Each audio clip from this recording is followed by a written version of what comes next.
வணக்கம். இது news first prime time sunrise. வணக்கம். நீங்கள் இணைந்திருப்பது இலங்கையின் முதற்தர செய்தி வழங்குனர் நியூஸ் ஃபர்ஸ்டின் காலை நேர பிரதான செய்திகளுடன். உங்களுடன் இணைந்து கொள்ளும் நான் கௌதமி நந்தபாலா. மலர்ந்திருக்கும் இந்த நாள் உங்கள் அனைவருக்கும் இனிய நாளாக அமைய வாழ்த்துக்கள். முதலில் தலைப்புச் செய்திகள். தூய அரசியல் கலாச்சாரத்தினூடாக தூய்மையான நிர்வாகத்தை முன்னெடுப்பதே தமது நோக்கம் என ஜனாதிபதி தெரிவித்துள்ளார். சர்ச்சைக்குரிய முறிகள் விநியோகம் தொடர்பில் இன்றும் ஜனாதிபதி ஆணைக்குழு முன்னிலையில் விசாரணை. கேப்பாப்புலவில் நிலமீட்பு போராட்டம். உன்னஸ்கிரியவில் தோட்டக்காணியை தனியாருக்கு வழங்க வேண்டாம் என வலியுறுத்தி தொடர் போராட்டம். நிர்ணய விலையை விட அதிக விலையில் அரிசி விற்பனை செய்த 630 வர்த்தக நிலையங்களுக்கு எதிராக வழக்கு தாக்கல்.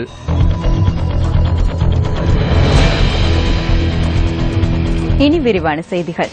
நிர்ணய விலை விட அதிக விலையில் அரிசி விற்பனை செய்த 630 வர்த்தக நிலையங்களுக்கு எதிராக வழக்கு தாக்கல் செய்வதற்கு நுகர்வோர் விவகார அதிகார சபை நடவடிக்கை எடுத்துள்ளது.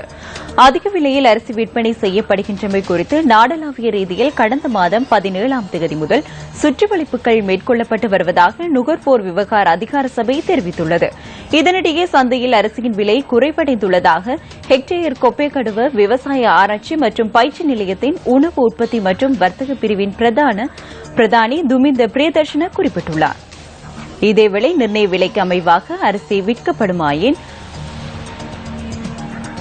அரிசி உற்பத்தியாளர்கள் சங்கத்தின் தலைவர் DK ரஞ்சித் தெரிவித்துள்ளார்.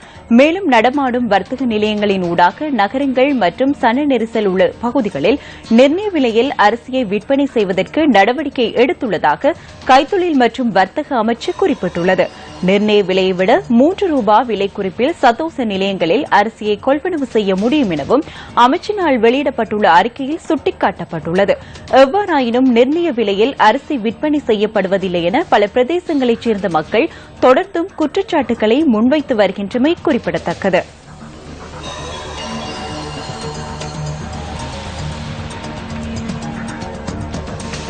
இலங்கையில் இடம்பெற்றதாக கூறப்படும் மனித உரிமை மீறல்கள் குறித்து விசாரணை செய்வதற்கு சர்வதேச நீதிபதிகளுக்கு அனுமதி வழங்கப்பட மாட்டாது என ஜனாதிபதி மைத்ரிபால சிறிசேன மீண்டும் வலியுறுத்தியுள்ளார்.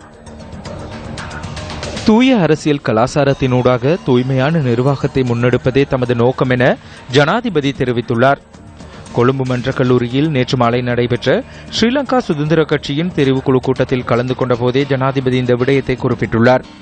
2 மணித்தியாலங்களுக்கு மேலாக நடைபெற்ற இந்த கூட்டத்தில் ஸ்ரீலங்கா சுதந்திர கட்சியைச் சேர்ந்த அமைச்சர்கள், பாராளுமன்ற உறுப்பினர்கள், கட்சியின் உயர்மட்ட உறுப்பினர்கள் உள்ளிட்ட பலரும் கலந்து கொண்டிருந்தனர். இலங்கையில் இடம்பெற்றதாக கூறப்படும் மனித உரிமை மீறல்கள் குறித்து ஐக்கிய நாடுகள் மனித உரிமைகள் ஆணையாளர் நாயகம் கடந்த 2 வாரங்களுக்கு முன்னர் அறிக்கை ஒன்றை வெளியிட்டிருந்ததாக ஜனாதிபதி குறிப்பிட்டுள்ளார். அதற்கமைய மனித உரிமை மீறல்கள் குறித்து விசாரணை செய்வதற்கு சர்வதேச நீதிபதிகளை வரவழைப்பது நடைமுறைப்படுத்தப்படுமா என மனித உரிமைகள் ஆணையாளர் குறித்த அறிக்கையினூடாக கேள்வி எழுப்பியிருந்ததாகவும் ஜனாதிபதி கூறியுள்ளார். எனினும் சர்வதேச நீதிபதிகள் நாட்டிற்குள் அனுமதிக்கப்பட மாட்டார்கள் என குறித்த அறிக்கை வெளியாகி 24 மணித்தியாலங்களுக்குள் தாம் பதில் வழங்கியதாகவும் ஜனாதிபதி சுட்டிக்காட்டியுள்ளார்.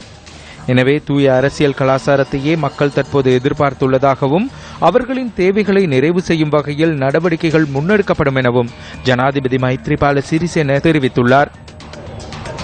நாட்டின் கடல் எல்லைக்குள் பிரவேசித்து சட்டவிரோத மீன்பிடியில் ஈடுபட்ட 13 இந்திய மீனவர்கள் விளக்கமறியலில் வைக்கப்பட்டுள்ளனர். ஊர்காவற்றுறை நீதவான் நீதிமன்றத்தில் நேற்று மாலை அவர்கள் ஆஜர்படுத்தப்பட்டனர். இதன்போது அவர்களை எதிர்வரும் 15ஆம் தேதி வரை விளக்கமறியலில் வைக்குமாறு உத்தரவு பிறப்பிக்கப்பட்டதாக கடற்றொழில் திணைக்களத்தின் யாழ் மாவட்ட பணிப்பாளர் ஜெயராஜசிங்கம் சுதாகரன் தெரிவித்துள்ளார்.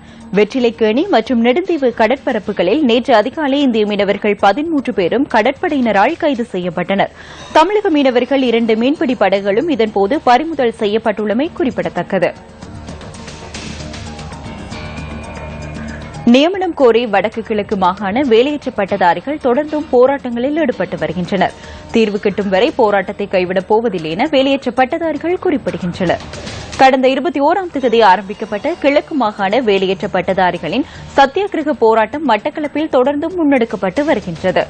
மட்டக்களப்பில் 1600க்கும் மேற்பட்ட வேலையற்ற பட்டதாரிகள் இருப்பதாகவும் அவர்களுக்கான நியமனங்களை வழங்குவதற்கு கிழக்கு மாகாண சபை நடவடிக்கை எடுக்க வேண்டும் என வேண்டுகோள் விடுக்கப்பட்டுள்ளது. இதே நேரம் கடந்த திங்கட்கிழமை முதல் வடமாகாண வேலையற்ற பட்டதாரிகளும் யாழ் மாவட்ட செயலகம் முன்பாக சத்தியாகிரக போராட்டத்தில் ஈடுபட்டு வருகின்றனர்.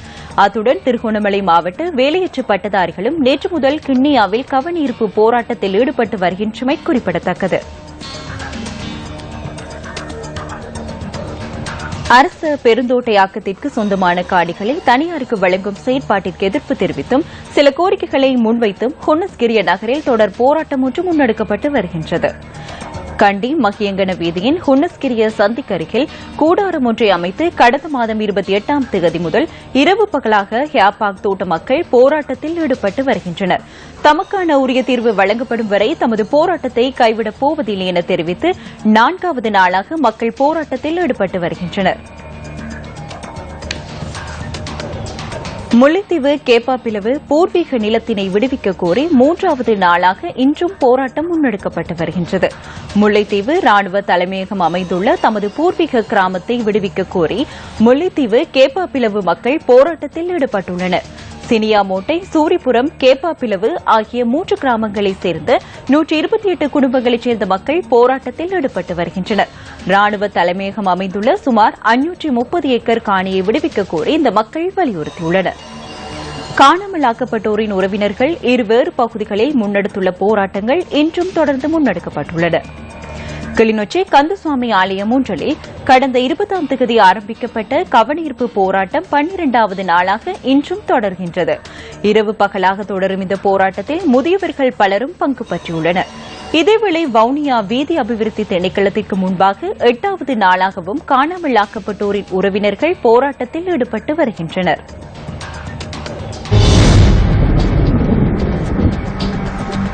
இன்றைய நாளுக்கான வானிலை தொடர்பான தகவல்களுடன் இணைந்து கொள்கிறார் வானிலை அதிகாரி முகமது சாலிஹின்.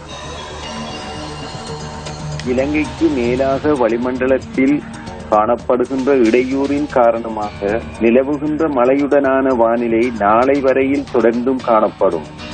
வடக்கு, கிழக்கு, வடமத்திய மற்றும் ஊவா மாகாணங்களிலும் அத்துடன் ஹம்பாந்தோட்டை மாவட்டத்திலும் வானம் முகில் சரிந்து காணப்படுவதுடன் அடிக்கடி மழை அல்லது இடியுடன் கூடிய மழையும் பெய்யக்கூடும்.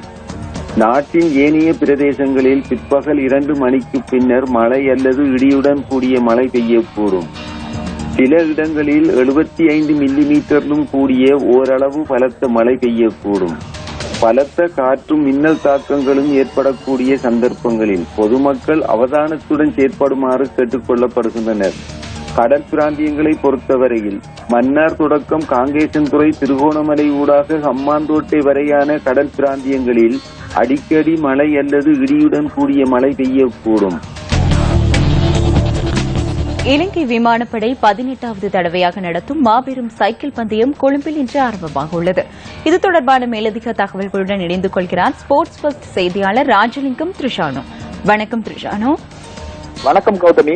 இலங்கை விமானப்படையின் 66வது ஆண்டு பூர்த்தி முன்னிட்டு நடத்தப்படும் மாபெரும் சைக்கிள் பந்தயம் கொழும்பில் இன்று ஆரம்பமாக உள்ளது. இலங்கை விமானப்படை இலங்கை சைக்கிள் பந்தய சம்மேளனத்துடன் இணைந்து நடத்தும் இந்த சைக்கிள் பந்தயம் 3 நாட்களை கொண்டதாகும். அதாவது கொழும்பில் இன்று ஆரம்பமாகும் இந்த சைக்கிள் பந்தயம் 128 கிலோமீட்டர் தூரம் பயணித்து புத்தளத்தில் இன்றைய முதல் நாளில் நிறைவடைய உள்ளது.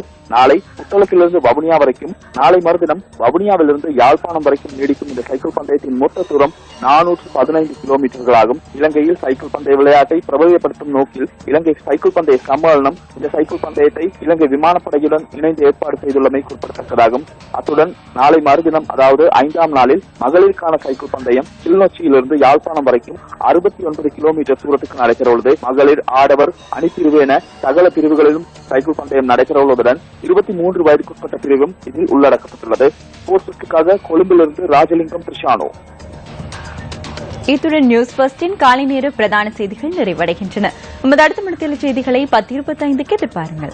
வணக்கம்.